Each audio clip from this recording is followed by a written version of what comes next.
দুর্নীতি তদন্তে প্রথম গ্রেপ্তার প্রাক্তন দমকল মন্ত্রী সুজিত বসু।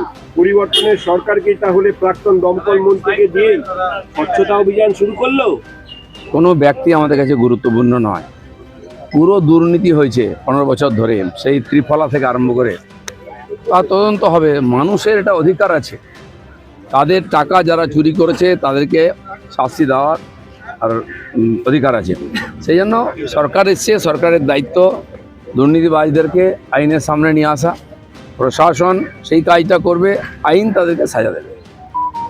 সিন্ডিকেট রাজ, অবৈধ বালি খাদান, কয়লা খাদান থেকে বালি চুরি, গরু পাচার যাবতীয় বন্ধ করা বিজেপির মূল এজেন্ডা ছিল। বন্ধ হয়ে গেছে। গরু পাচার দেখেছেন এই এক সপ্তাহে? বালির গাড়ি দেখেছেন কোথাও? বড় বড় বালির গাড়ি গ্রামে ঢুকে যেত, রাস্তা ভেঙে চুরমার হয়ে গেছে। এমএলএরাও কালকে বলছিলেন যে সব বন্ধ হয়ে গেছে, আর পার্মানেন্টলি বন্ধ হবে। যেখানে সেখানে একটা গেট লাগিয়ে দিয়ে রাস্তায় গুন্ডা ট্যাক্স না হতো গাড়িতে, সমস্ত মানুষের কাছ থেকে সব উঠে গেছে। বাকি যেখানে যা আছে আপনারাও বলুন, আমাদের এমএলএদেরকে মাননীয় মুখ্যমন্ত্রী বলেছেন যেখানে যা আছে খবর দিন, সেখানকার ডিএমের সঙ্গে তাদের মিটিং করানো হবে। সমস্ত কমপ্লেন জনতাকেও বলছি, আপনারা আপনাদের কমপ্লেন আমাদের এমএলএদের মাধ্যমে জানান, মেল করুন, মাননীয় সিএমের দপ্তরে মেল করুন, সব কিছু সমাধান হবে। আপনি সবসময় মানুষের সঙ্গে ছিলেন এবং এখনো আছেন, এবং আপনার যে তিনটে দপ্তর, সেই দপ্তর একেবারে রুট মানুষের সঙ্গে কাজ করার দপ্তর।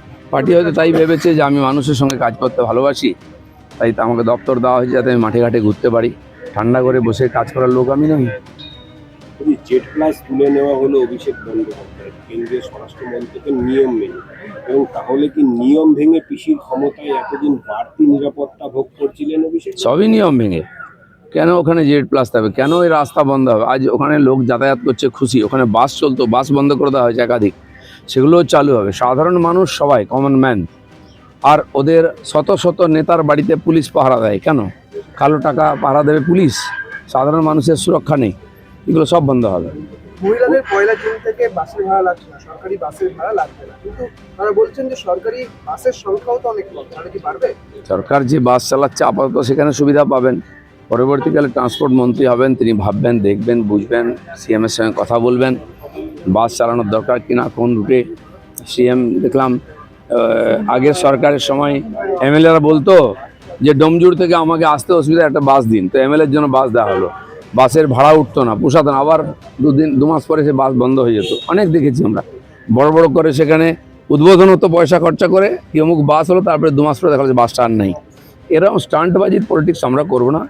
সাধারণ মানুষের সুবিধার জন্য যদি মনে হয় সেখানে বাস দেওয়া দরকার, সরকার দেবে। বলছি, সুব্রত গুপ্তের পরেই মুখ্য সচিবের দায়িত্ব পেলেন মনোজ আগরওয়াল। দুজনের তত্ত্বাবধানে এত বছর পর সুষ্ঠু ভোট হলো বাংলায়, তাই কি এই বাংলা সুশাসন ফেরাতে? না, যোগ্য ব্যক্তিকে আমরা নিয়ে আসবো। দুর্নীতিবাজ লোকেদের রাখা যাবে না। অযোগ্য লোকেদের মাথায় বসিয়ে দেওয়া হয়েছে, যোগ্য ব্যক্তিদের, সেজন্য তারা হীনমন্যতায় ভুগছিলেন। তো যোগ্য ব্যক্তিকে সামনে আনা হবে, আরও অনেক পরিবর্তন হবে।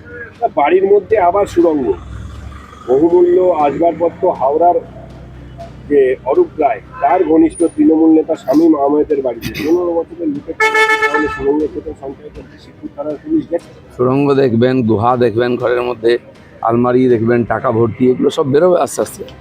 এখনও সরাবার চেষ্টা করছে কেউ কেউ, সে সুযোগ দেওয়া হবে না কাউ। চলো।